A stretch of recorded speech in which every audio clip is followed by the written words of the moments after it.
Hi అండి, good morning all of you. GDC women Wanaparthy, department of political science. My name is L Pushpa, lecturer. Today topic is Nehru, BA second year సంబంధించిన syllabus.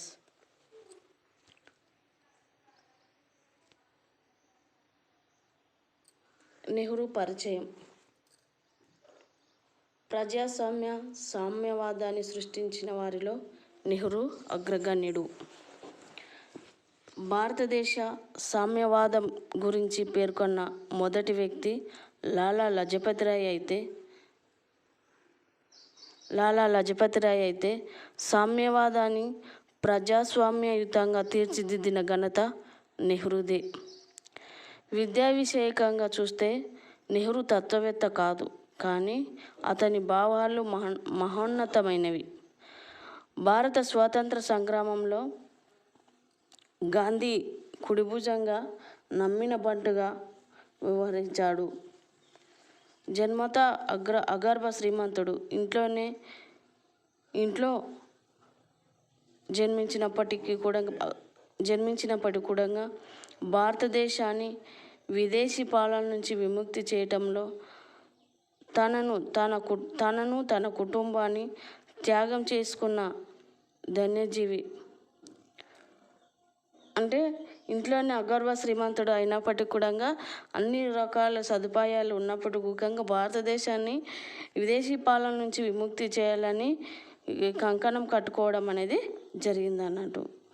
భారతదేశానికి స్వతంత్రం సిద్ధించిన తర్వాత 40 కోట్ల మంది భారతీయుల భవిష్యత్తును తీర్చిదిద్దడం కోసం చిత్తశుద్ధితో పనిచేసిన వ్యక్తి మనకు నెహ్రూ కనిపించడం అనేది జరుగుతుంది. సంపూర్ణ స్వాతంత్రం, భారత రాజ్యాంగ సభ, సామ్యవాద, పంచశీల, అలీన విధానం అనే పదాలను సూత్రీకరణ చేసిన ఘనత జవహర్లాల్ నెహ్రూకి దక్కుతుంది.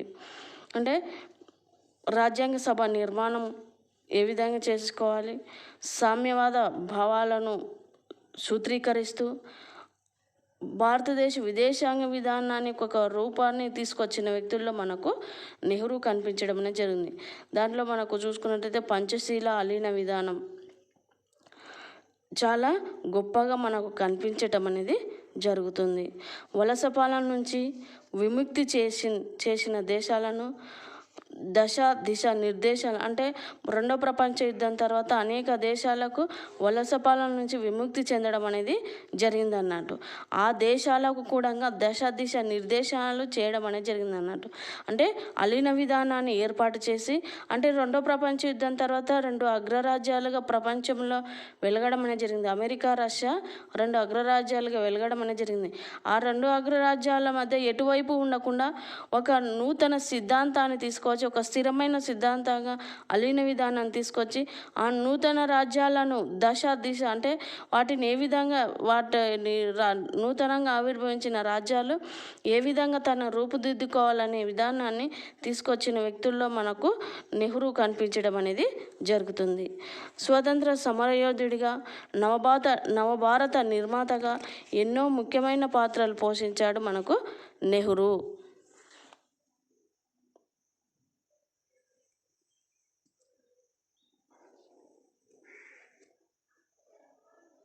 తర్వాత వచ్చేసి జీవిత విశేషాలు చూసుకున్నట్లయితే, జవహర్లాల్ నెహ్రూ పండిట్ అలహాబాద్లోని నవంబర్ 14, 1889 సంవత్సరంలోని మోతీలాల్ నెహ్రూ స్వరూపరాణి దంపతులకు జన్మించాడు. పుట్టుకతోనే అగర్భ శ్రీమంతుడు కావడం వల్ల ఇంట్లోనే విద్యను పూర్తి చేసుకోవటం అనేది జరిగింది. తర్వాత అలహాబాద్, హేరో, కేంబ్రిడ్జ్ విశ్వవిద్యాలయంలో ఉన్నత విద్యను కొనసాగించాడు. చిన్నతనం నుంచే దేశభక్తి, మేధాశక్తి పుణికిసలాడుతూ ఉండేది. నెహ్రూ రాజకీయ జీవితం సుదీర్ఘంగా 45 సంవత్సరాల పాటు కొనసాగింది. ఇతడు ప్రజాస్వామిక భావాల ద్వారా సామ్యవాద లౌకికవాద రాజ్యాంగ ప్రక్రియల అధ్యయనం చేసి స్వతంత్ర విదేశాంగ విధానాన్ని ప్రవేశపెట్టిన ఆధునిక ప్రజాస్వామ్యవాదిగా దేశాన్ని పరిపాలన చేశాడు. అంటే ఇతడు 45 సంవత్సరాలు ప్రజాస్వామ్యం సుదీర్ఘమైన 45 సంవత్సరాలు రాజకీయాల్లో పాల్గొనటం అనేది జరిగింది. దాంట్లో ప్రజాస్వామ్య భావాలను ఎక్కువగా తీసుకొని సామ్యవాదాన్ని ప్రజాస్వామ్యాన్ని సామ్యవాదం నుంచి ఏ విధంగా తీర్చిదిద్దాలి, అదేవిధంగా భారతదేశంలోని అనేక మతాల సమ్మేళనం, అనేక జాతుల యొక్క సమ్మేళనం, దానిని లౌకిక రాజ్యంగా ఎలాంటి ప్రక్రియలు తీసుకురావాలని చెప్పి అధ్యయనం చేసి స్వతంత్రంగా ఉంటూ, అంటే మళ్ళీ ఏ దేశానికి తలొగ్గకుండా స్వతంత్ర విదేశాంగ విధానాన్ని ప్రవేశపెట్టి ఆధునిక ప్రజాస్వామ్యవాదిగా దేశాన్ని పరిపాలించడం అనేది జరిగిన వ్యక్తుల్లో గొప్ప వ్యక్తి మనకు నెహ్రూ కనిపించడం అనేది జరుగుతుంది. నెహ్రూ స్వతంత్ర భారతావనిలో విశేషమైన ప్రభావాన్ని చూపించాడు. గాంధీకి నమ్మిన బంటుగా ఉంటూ స్వతంత్ర రాజకీయాల్లో తనదైన శైలిని చక్రం తిప్పాడు. అంటే గాంధీజీకి కుడిభుజంగా ఉంటూ కూడా రాజకీయాల్లో తనదైన శైలిని చూపించిన వ్యక్తుల్లో మనకు నెహ్రూ కనిపించడం అనేది జరుగుతుంది. జాతీయ కాంగ్రెస్కు 3 సార్లు అధ్యక్షత వహించాడు. సంపూర్ణ స్వరాజ్యం కోసం తుదిదాకా పోరాటం చేసిన వ్యక్తి మనకు కనిపించటం అనేది జరుగుతుంది. క్విట్ ఇండియా ఉద్యమంలో 3 సార్లు కారాగార శిక్షణ అనుభవించాడు. క్విట్ ఇండియా ఉద్యమంలో 3 సార్లు కారాగారాన్ని కూడా వెళ్ళడం అనేది జరిగింది. సహాయ నిరాకరణ ఉద్యమంలో జైలుకు వెళ్ళి శిక్షణ అనుభవించాడు.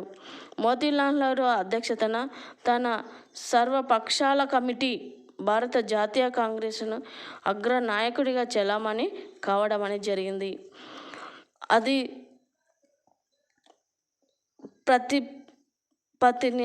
అధినివేశ ప్రతిపత్తిని ఆమోదించిన నెహ్రూ సుభాష్ చంద్రబోస్ కలిసి సంపూర్ణ స్వాతంత్రం కోసం కోరాడు.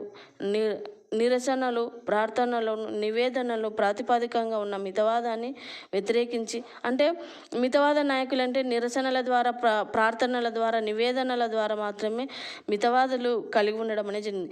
దాన్ని వ్యతిరేకించిన వ్యక్తిగా మనకు నెహ్రూ కనిపించడం అనేది జరిగింది. తిలక్ నాయకత్వంలోని అతివాదం వైపు మొగ్గు చూపాడు.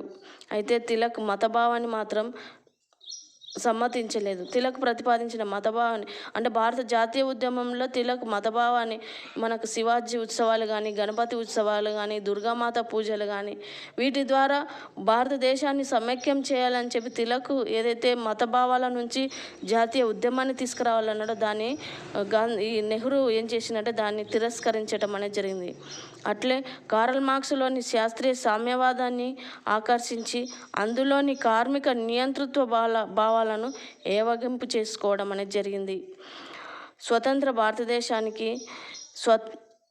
భారతదేశానికి స్వతంత్రం లభించినంతగా 1946లో ఏర్పడిన తాత్కాలిక ప్రభుత్వానికి నాయకత్వం వహించి 1947 ఆగస్టు 15వ తేదీన స్వతంత్ర భారతదేశానికి ప్రధానిగా, నవభారత నిర్మాతగా అనిర్వచనీయమైన సేవలు అందించిన వ్యక్తి మనకు నెహ్రూ కనిపించడం అనేది జరిగింది.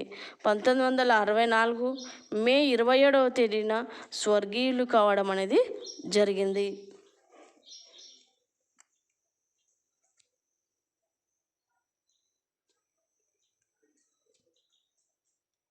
నెహ్రూ రచనలు చూసుకున్నట్లయితే నెహ్రూ చాలా రచనలు చేయడం అనేది జరిగింది. దానిలో ప్రధానమైనవి ప్రసంగాలు కూడా చేయడం అనేది జరిగింది. దానిలో ప్రధానమైనవి మనం చూసుకున్నట్లయితే a bunch of old letters, the discovery of India, ఆత్మకథ, Soviet Russia, glimpses of world history, Nehru on Gandhi, ఈ విధంగా అనేకమైన రచనలు చేయడం అనేది జరిగింది. రచనలతో పాటు ఉపన్యాసాలు కూడా, అనేక సంపుటాలు కూడా భారత ప్రభుత్వం ప్రచురించడం అనేది జరిగింది.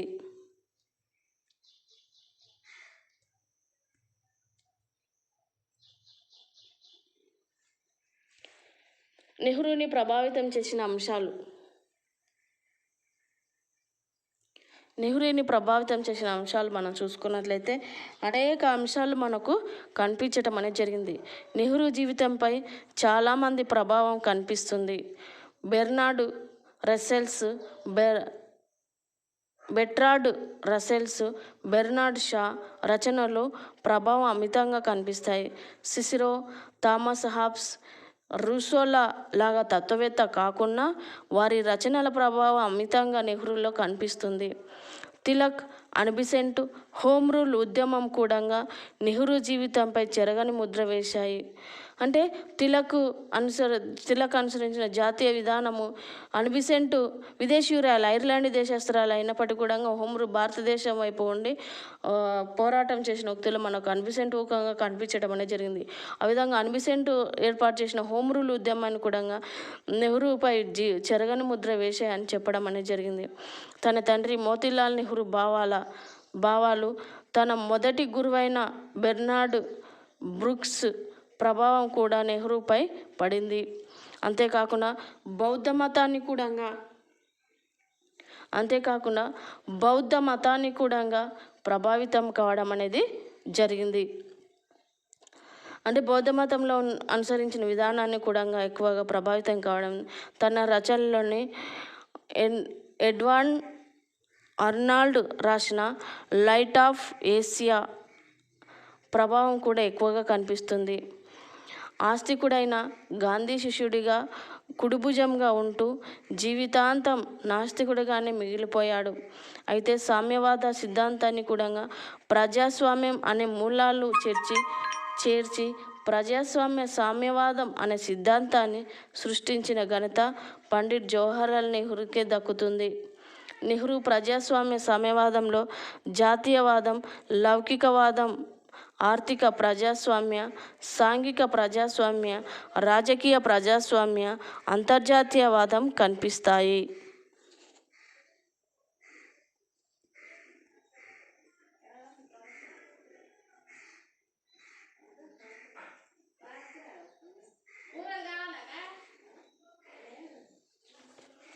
నెహ్రూ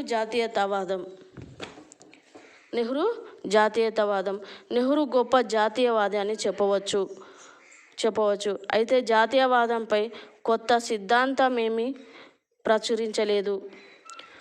జాతీయవాదం అంటే కేవలం భావం మాత్రమే కాదు, దానికి తగ్గట్టుగా మనమంతా కృషి చేయాలి. దీనికి పటిష్టమైన ఆర్థిక, సాంఘిక పునాదులు ఉన్నాయి. అంటే మనమందరము ఒకరిద్దరు అనుసరించడం కాదు, మనమందరం అనుసరించాలని చెప్పి గాంధీజీ చెప్పడం అనేది జరిగింది. నెహ్రూ చెప్పడం అనేది జరిగింది. గతంలో జరిగిన జాతీయ ఉద్యమాలు, ముఖ్య ఘట్టాలు, మాతృభూమి పరిరక్షణలో మనం చేసిన కార్యక్రమాలు, వీటి జ్ఞాపికల ప్రతిరూపమే. జాతీయవాదం భారతదేశ భిన్నత్వంలో ఏకత్వం కలిగి ఉందని, దీనికి తరతరాలుగా మానవ జాతి అనుసరిస్తున్న విధానాలే, తర్కాణాలే ఇందుకు మౌలికమైన సమైక్యత ఉందని నెహ్రూ విశ్వసించాడు. అంటే భారతదేశం భిన్నత్వంలో ఏకత్వం అంటే అనేక మతాల సమ్మేళనం, అనేక జాతుల సమ్మేళనం, అనేక ప్రజల యొక్క సమ్మేళనం. కాబట్టి భిన్నత్వంలో ఏకత్వం కలిగి ఉన్న భారతదేశం విధానాలను అనుసరిస్తూ మౌలికమైన సమైక్యతను అనుసరించాలని చెప్పి నెహ్రూ పేర్కొనటం అనేది జరిగింది. జాతీయవాదాన్ని గురించి మాట్లాడినప్పుడు ఎక్కడ మతం గురించి అనే పదాన్ని ఉపయోగించలేదు. సాంస్కృతిక, నాగరిక పునాదులు, ఆచార సాంప్రదాయాల గురించి ప్రస్తావించినప్పుడు కూడా మత సంస్కృతి పైన సంకుచితార్థం ఎక్కడ వాడలేదు. అంటే ఆచారాలు, సాంప్రదాయాలు, వాడుకలు అవన్నీ సంస్కృతి ఉన్నప్పటికీ కూడా దాంట్లో మతాన్ని కూడా ఎక్కడా ఉపయోగించలేదని మనం చెప్పడం అనేది జరిగింది. సాంస్కృతిక బహుళవాద సమన్వయం నెహ్రూ ఉత్తేజపరిచింది. అంటే నెహ్రూ సాంస్కృతిక బహుళవాదం అంటే అనేక మతాల సమ్మేళనం, అనేక జాతుల యొక్క సమ్మేళనం, అనేక ఆచార సాంప్రదాయాల యొక్క సమ్మేళనం ద్వారా నెహ్రూను ఉత్తేజపరచడం అనేది జరిగింది. రవీంద్రనాథ్ ఠాగూర్ ప్రతిపాదించిన విశ్లేషణాత్మకమైన విశ్వజనవాదాన్ని కూడా నెహ్రూ ప్రభావితం చేసింది.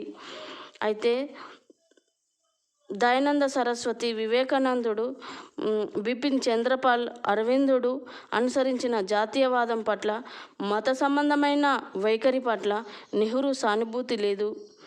అంటే మనకు దయానంద సరస్వతి కానీ, వివేకానంద కానీ, బిపిన్ చంద్రపాల్ కానీ, అరవింద్ ఘోష్ కానీ మనకు వీళ్ళు చెప్పిన భావాల నుంచి కూడా నెహ్రూ జాతీయవాదం మత సంబంధ వైఖరిని నెహ్రూ సానుభూతి చూపలేదు.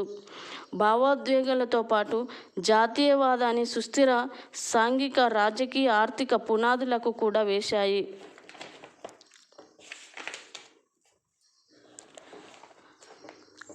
నెహ్రూ జాతీయవాదిగా మారడానికి బ్రిటిష్ వారి విధానాలే దోహదం చేశాయి. నెహ్రూను జాతీయవాదిగా మార్చడానికి కారణం ఏంటంటే బ్రిటిష్ వాళ్ళు అనుసరించిన విధానమే అని నెహ్రూ చెప్పడం అనేది జరిగింది.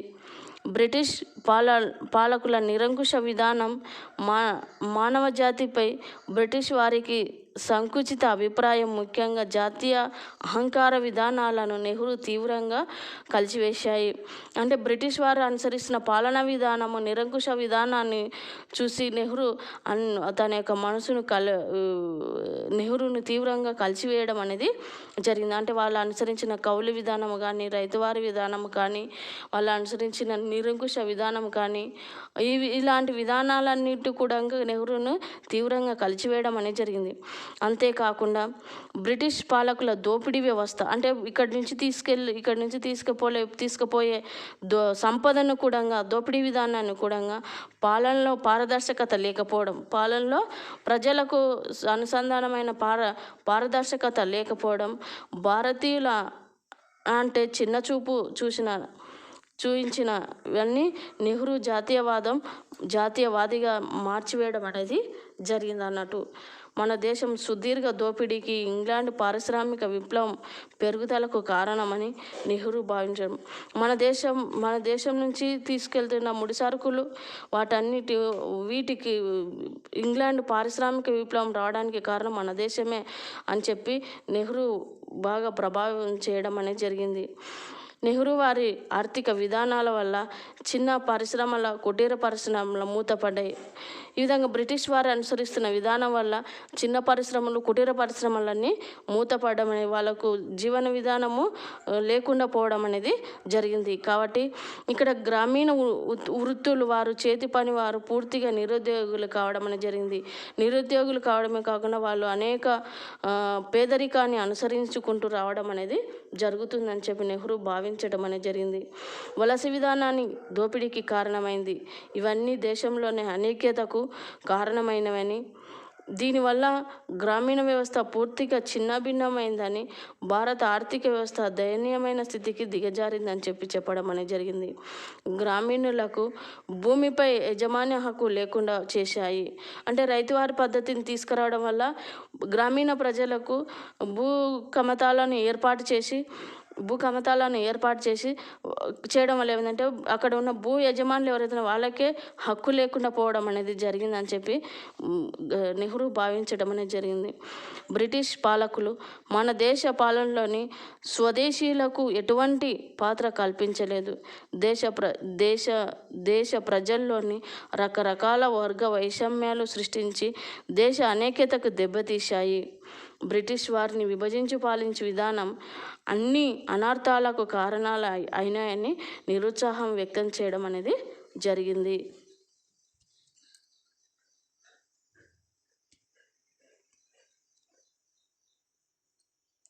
నెహ్రూ లౌకిక విధానం. నెహ్రూ స్వతహాగా లౌకికవాది.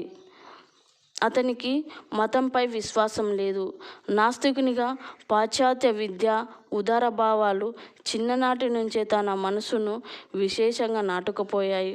అంటే తనకు చిన్ననాటి నుంచే నాస్తికునిగా, లౌకికవాదిగా, ఉదార భావాలుగా పాశ్చాత్య విద్యా విధానం వల్ల చిన్ననాటి నుంచే నాటుకుపోవడం అనేది జరిగింది.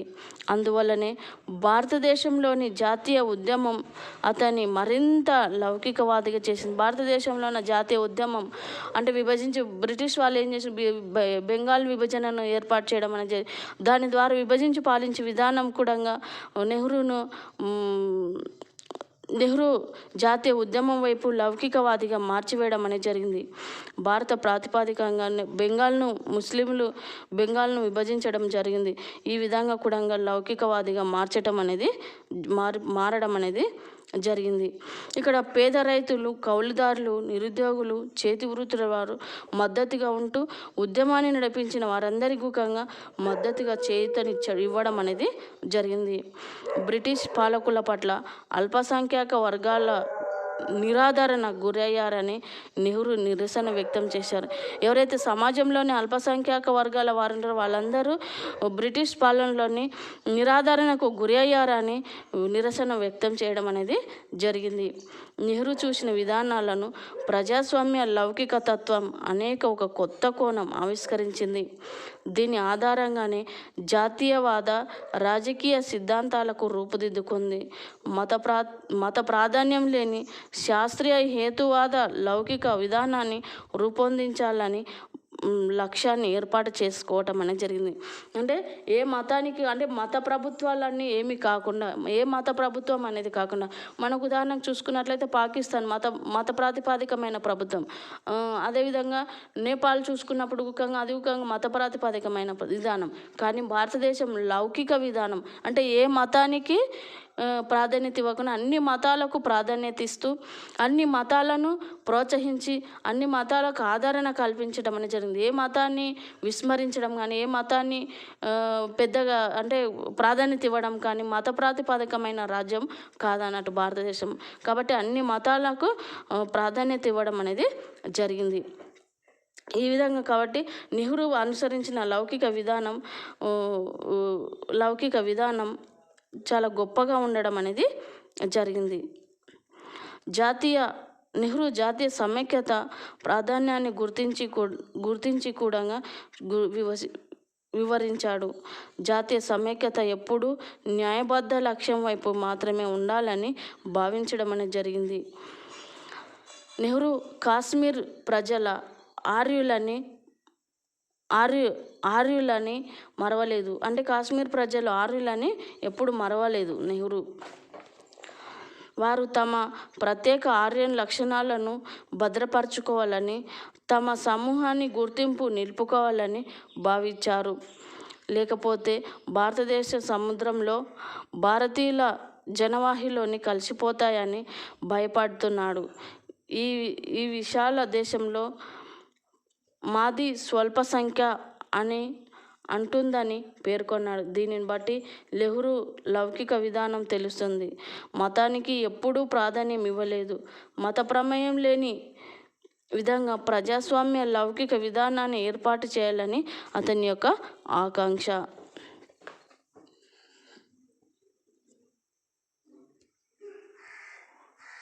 నెక్స్ట్ వచ్చేసి ఆర్థిక ప్రజాస్వామ్యం. నెహ్రూ విధానాలను చూసి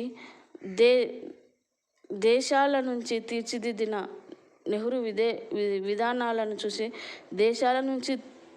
విదేశాల నుంచి తిరిగి వచ్చిన వెంటనే నెహ్రూ కమ్యూనిస్ట్ అని అనుకునేవారు. కానీ ఎప్పుడు కమ్యూనిస్టు జోలికి వెళ్ళలేదు. కమ్యూనిజంలోని ఆర్థిక విధానాలను ప్రజాస్వామ్యం వైపుకు మళ్లించి నూతన ఆర్థిక ప్రజాస్వామ్యానికి బాటలు వేసినాడు నెహ్రూ. తాను రచించిన గ్లిమ్స్ ఆఫ్ వరల్డ్ హిస్టరీ అనే గ్రంథంలో ప్రజాస్వామ్యం అంటే సమానత్వం అని, సమాజంలోని ప్రజాస్వామ్య స్వేచ్ఛగా మనగలుగుతుందని పేర్కొన్నాడు. తాను రచించిన గ్లిమ్స్ ఆఫ్ వరల్డ్ హిస్టరీలోని గ్రంథంలోని ప్రజాస్వామ్యం అంటే సమానత్వం అనే ప్రజాస్వామ్యం అంటే సమానత్వం అని, సమాజంలోనే ప్రజాస్వామ్యం స్వేచ్ఛగా మనగలుగుతుందని పేర్కొనటం అనేది జరిగింది. పెట్టుబడిదారీ వ్యవస్థకు ప్రజాస్వామ్యానికి మధ్య తేడా గమనించిన నెహ్రూ ఈ రెండింటి మధ్య సమన్వయం కుదరదని చెప్తూ సమానత్వానికి కాలం పరిధిలో అవకాశం లేదని పేర్కొన్నాడు. పెట్టుబడిదారీ వ్యవస్థకు ప్రజాస్వామ్యానికి మధ్య వైరుధ్యాలు అంతర్గతమైంది. నిరంతరం కొనసాగే తప్పుదారి పట్టించే ప్రచారం, పార్లమెంటుపై కనిపించే ప్రజాస్వామ్య వ్యవస్థ ఈ నిజాన్ని బయటకు రాకుండా ఒత్తిడి పడతాయి. కాబట్టి నిజమైన ప్రజాస్వామ్యం, నిజమైన పెట్టుబడిదారీ వ్యవస్థ కలగడం వల్ల మాత్రమే సాధ్యమవుతుందని నెహ్రూ భావించాడు. ఆర్థిక ప్రజాస్వామ్యాన్ని కుల వ్యవస్థ ఒక అవరోధంగా పరిగణిస్తుందని నెహ్రూ చెప్తూ సంఘంలోని కుల వ్యవస్థను పూర్తిగా నిర్మూలించాలని, వర్గరహిత సమాజాన్ని ఆవిష్కరించాలని పేర్కొన్నాడు. అంటే ఆర్థిక ప్రజాస్వామ్యంలోని కుల వ్యవస్థ ఒక అవరోధంగా ఉంటుంది. కాబట్టి చెప్తూ ఈ కుల వ్యవస్థ పూర్తిగా వర్గరహిత సమాజం ఏర్పడినప్పుడు మాత్రమే ఇది సాధ్యమవుతుందని చెప్పడం అనేది జరిగింది. చాలా విషయాల్లోని నెహ్రూ తన భావాలను పార్లమెంటు ముందు కానీ ప్రజల ముందు కానీ ఏకరూపం పెట్టేవాడు. నెహ్రూ ఒకసారి నేను సామ్యవాదిని, గణతంత్రవాదిని, రాళ్ళు రప్పలు నాకు నమ్మకం లేదు. అందువల్ల స్వతంత్రానంతరము ప్రచ్ఛన్న యుద్ధం తీవ్రంగా ఉన్న రోజుల్లో కూడా రష్యా వైపు మొగ్గు చూపడానికి ఈ సామ్యవాద విధానాలే కారణమని చెప్పవచ్చు. అంటే నేను సామ్యవాదిని, గణతంత్రవాదిని, నాకు దేవుళ్ళు రాళ్ళు రప్పాలంటే నాకు తెలియదు, కాబట్టి వాటిపైన నమ్మకం లేదు. నేను ప్రచ్ఛన్న యుద్ధం తీవ్ర స్థాయిలో ఉన్నప్పుడు, అమెరికా రష్యా ప్రచ్ఛన్న యుద్ధంలో తీవ్ర స్థాయిలో 2 ప్రపంచ రాజ్యాలు ఉధృతమైన ఉన్న పరిస్థితుల్లో కూడా నేను ఆ రోజుల్లో రష్యా వైపు మొగ్గు చూపడం ఇదే నాకు సామ్యవాదానికి కారణమని చెప్పడం అనేది జరిగింది.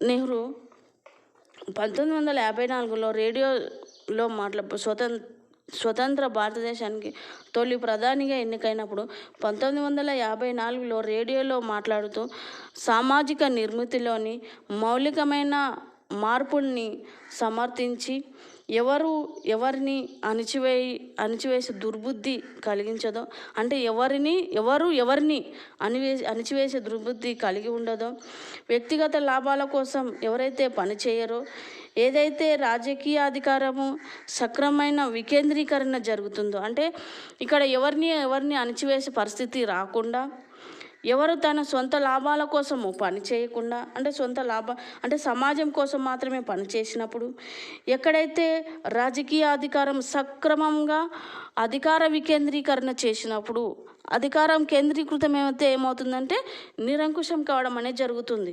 ఇక్కడ అధికారం కూడా ఏమవుతుందంటే స్వలాభాపేక్ష కోసం కాకుండా, బంధుప్రీతికి కాకుండా సక్రమంగా అధికార వికేంద్రీకరణ జరిగినప్పుడు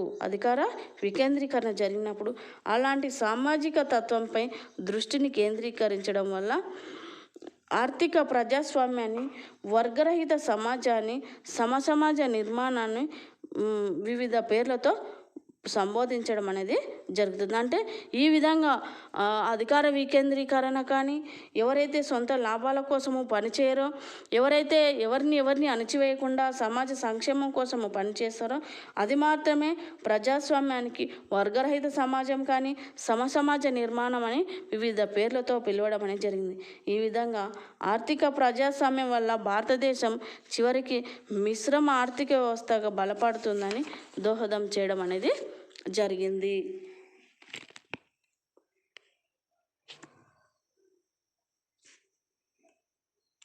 మిగతాది రేపు మళ్ళీ నెక్స్ట్ క్లాస్లో చెప్పుకుందాం.